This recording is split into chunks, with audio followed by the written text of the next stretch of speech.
যদি আমরা বলি লা ইলাহা ইল্লাল্লাহ, বুঝেন, যদি আমরা বলি কালেমা তৈয়বা, কালেমা তাওহীদ, লা ইলাহা ইল্লাল্লাহ, আচ্ছা, তো এখন যদি আপনাদের কাউকে বলি যে বলেন তো যে লা ইলাহা ইল্লাল্লাহর অর্থ, এখন আপনারা বলবেন যে আল্লাহ ছাড়া কোনো মাবুদ নেই, এটা কি অর্থ? এটাই অর্থ? আপনারা বলেন এটাই অর্থ, আপনারা তো জানেন এটাই, আল্লাহ ছাড়া কোনো উপাস্য নেই বা আল্লাহ ছাড়া কোনো মাবুদ নেই, এটাই তো অর্থ, আপনারা জানেন নাকি? কিন্তু লা ইলাহা ইল্লাল্লাহ এটার অর্থ ভুল। এটা এখন আপনাদের মাথার চক্কর দিচ্ছে, কিরে ভুল বলে, ভুল হলে শিখতে হবে না? লা ইলাহা ইল্লাল্লাহ এটার অর্থ করতে গিয়ে আলেম উলামাগণ যেটা বলছেন লা মাবুদা বিহাক্কিন ইল্লাল্লাহ, মানে লা ইলাহা ইল্লাল্লাহ এটার অর্থ হচ্ছে লা মাবুদা বিহাক্কিন ইল্লাল্লাহ, মানে আল্লাহ ছাড়া প্রকৃতপক্ষে হক ইবাদত পাওয়ার যোগ্য হিসাবে আর কোনো রব নেই, একমাত্র আল্লাহ। বুঝতে পেরেছেন লা ইলাহা ইল্লাল্লাহর অর্থ? পৃথিবীতে আর কোথাও ঠকবেন না লা ইলাহা ইল্লাল্লাহর অর্থ বলতে গিয়ে। লা ইলাহা ইল্লাল্লাহ লা মাবুদা বিহাক্কিন ইল্লাল্লাহ, লা মাবুদা বিহাক্কিন, আল্লাহ ছাড়া পৃথিবীর বুকে প্রকৃতপক্ষে কোনো উপাস্য নেই যিনি ইবাদত পেতে পারেন। আল্লাহ বলছেন ওমা খলাকতুল জিন্না ওয়াল ইনসা ইল্লা লিয়াবুদুন, কেবলমাত্র শুধুমাত্র আমি আল্লাহর ইবাদত করার জন্য বান্দাকে সৃষ্টি করা হয়েছে, মানুষ এবং জিনকে। আল্লাহর ইবাদত করে মানুষ এবং জিন, ফেরেশতারা তো তাসবিহ তাহলিল করছেই, এটা অলওয়েজ তারা করছে, কিন্তু যাদেরকে পরীক্ষা নেবেন আল্লাহ, বিচার হবে, ফেরেশতাদের বিচার হবে, যা শুনছেন কোনোদিন? আমি তো কোনোদিন শুনিনি।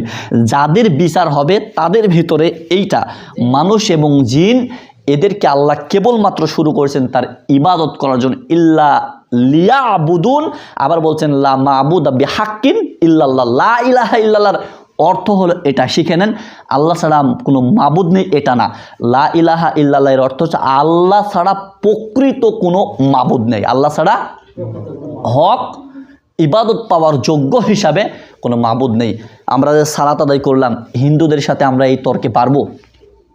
হিন্দুদের সাথে হিন্দুরা বলবে তোমরা ওই আল্লাহর ইবাদত করি বলে তোমরা মসজিদ বানাও, মানে ইটের দেওয়াল দিয়ে পাঁচির দিয়ে ঘিরে ঘিরে ঘিরে ঘিরে তোমরা ইটকে সিজদা করো, তাদের যুক্তি তোমরা ইটকে সিজদা করো আর আমরা মূর্তি বানিয়ে মূর্তিকে সিজদা করি, সমান কথা।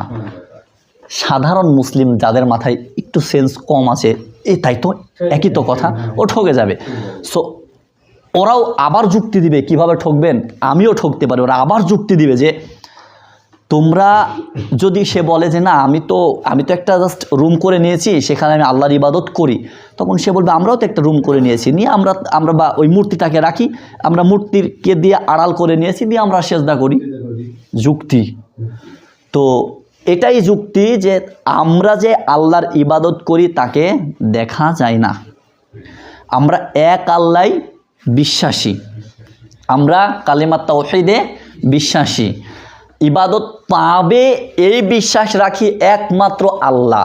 আর তোমরা যার ইবাদত করো, যদিও আমাদের সাথে মিল দাও, তোমরা যার ইবাদত করো সেটা হচ্ছে কত, দুর্গা, কালী, আরও আছে আমি নাম জানি না, আমি নাম জানি না, আচ্ছা অনেক আছে না, অনেক আছে। তারপরে যে হাতির মতো ওটা কি, গণেশ, এরকম অসংখ্য আছে, অসংখ্য। আর আমাদের ইলাহা কয়জন, আমাদের রব কয়জন? তাহলে এক আল্লাহর ইবাদতের জন্য বান্দাকে পাঠিয়ে